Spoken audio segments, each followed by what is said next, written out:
I'm told we have a question right from the virtual audience. So go ahead. Just identify yourself if you could, please, and speak up. We'll take our next question from Simone Williams. Hi, good afternoon, evening. Thank you guys for an amazing presentation.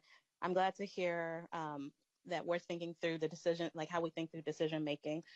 I took a class in grad school on it, so it's great to see it's passing through. My question for our co-authors and teachers is, more often than not, we look at these theories of decision making by looking to the past and looking at how we thought through these decisions.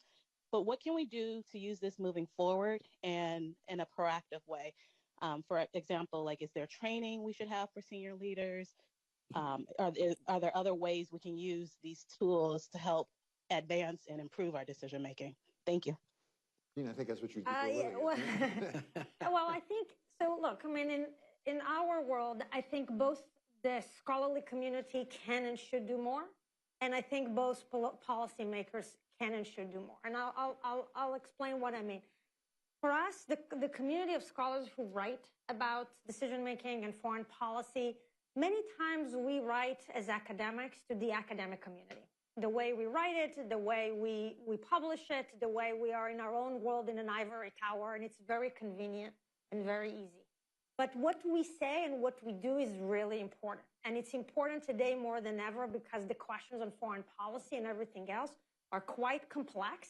And because we have a unique advantage of going into looking at it from the past and thinking about the implications for the future.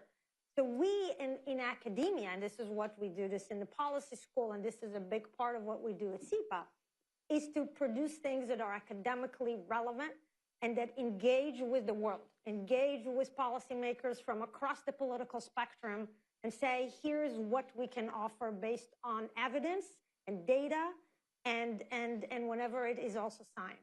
So I think we need to do more. Policymakers, on the other hand, going back to Daniel's question, they have to be willing to invite us in and to engage and to understand that they don't know everything and that might be biased and that there is a way for the communities to work together because they cannot do it all. Even the State Department today, they are not equipped and not under Biden and not now to handle everything that is happening in the world and do this long-term strategic analysis and assessment and planning for different things. So there is a lot of room for more people to be part of the process and bring their expertise.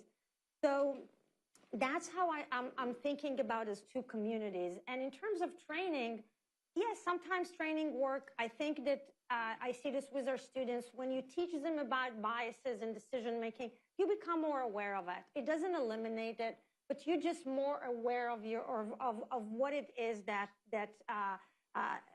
is really at the back of your mind, driving your analysis, what information you pay attention to, what information you don't, and why. So that's by teaching and talking about it, we become more aware. It's never going to eliminate the problem. Okay, I think we have time for about one more question. We want to come right down here in front.